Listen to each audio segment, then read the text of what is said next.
Oke, sekarang kita masukkan mesinnya ya teman-teman. Kita masukkan mesin, harus cari arah ya. Ada arahnya.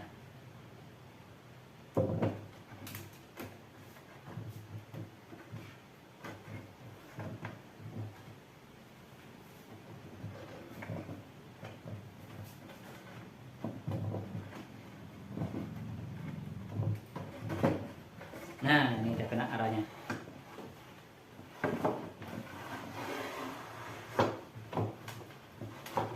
Kita putar. Sudah pas.